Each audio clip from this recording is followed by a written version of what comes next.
You're watching News with a Twist on WGNL.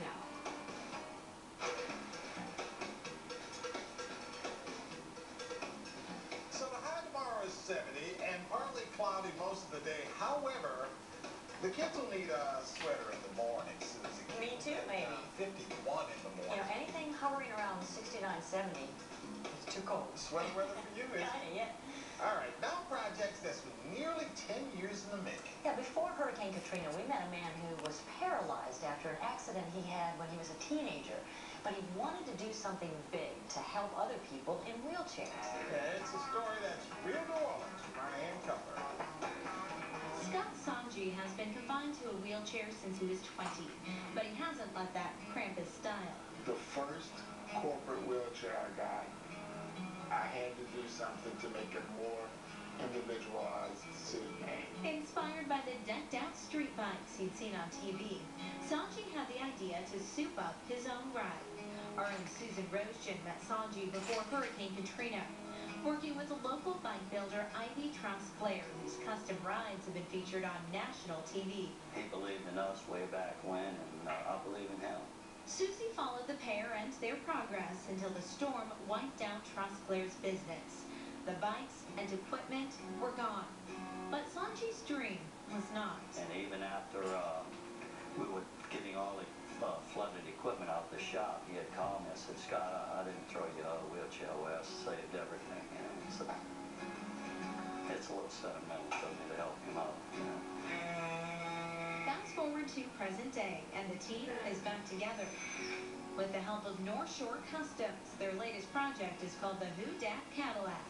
Designed after a 1958 Caddy and inspired by former Saints player Steve Gleason, who's fighting a very public battle with ALS. I didn't know who it was going to be for until Steve came out with his diagnosis. Then I knew exactly who the chair was for and what was it about. Now, the goal of the Who Dat Cadillac is simple. It's simply to have fun.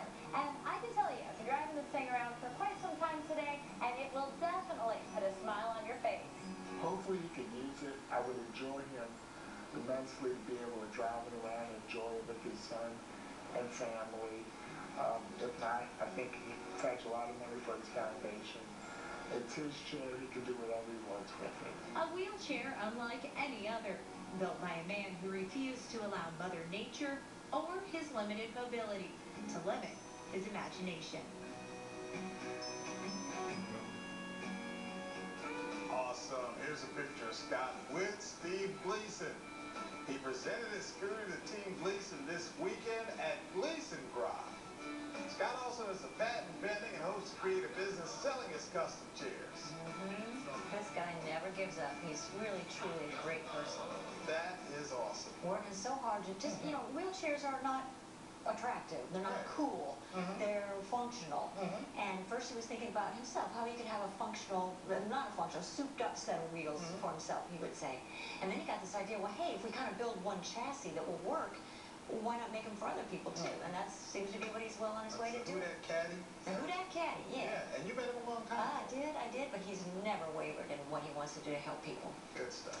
Well, here's a music video